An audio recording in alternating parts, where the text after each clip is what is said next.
અમદાવાદના બાપુનગર વિસ્તારમાં ઘર પાસે બાઇક પાર્ક કરવા જેવી સામાન્ય બાબતમાં આગની દુર્ઘટનાને અંજામ અપાયો હતો, જેમાં સુંદરમનગર ખાતે રહેતા શખ્સે ભાડુઆતના ઘર પાસે વાહન પાર્ક કરવાની ના પાડી હતી, જે બાદ ભાડુઆત ઉશ્કેરાઈ ગયો હતો અને ઘર પાસે પાર્ક કરેલા બાઇકમાં આગ લગાવી દીધી હતી.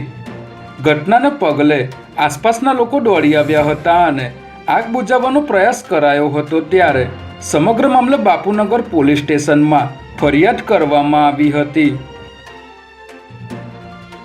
વોટર પ્રોજેક્ટ અંતર્ગત અમદાવાદના પશ્ચિમ ઝોન, મધ્ય ઝોન તેમજ ઉત્તર ઝોનના વોટર ડિસ્ટ્રીબ્યુશન સ્ટેશનોમાં પાણી પુરવઠો પૂરો પાડતી કોતરપુર વોટર વર્ક્સમાં આવેલ પંપ હાઉસમાં થયેલા લીકેજને રિપેરિંગ કરવાનું હોવાથી પશ્ચિમ વિસ્તારના વાસણા, પાલડી તેમજ વાડજ સહિતના 15 જેટલા વિસ્તારોમાં આવતીકાલે સાંજનો પાણી સપ્લાય બંધ રાખવામાં આવશે. તેમજ બીજા દિવસે 5 ફેબ્રુઆરીના રોજ સવારનો સપ્લાય પાણીના ઉપલબ્ધ જથ્થાની મર્યાદામાં આપવામાં આવશે.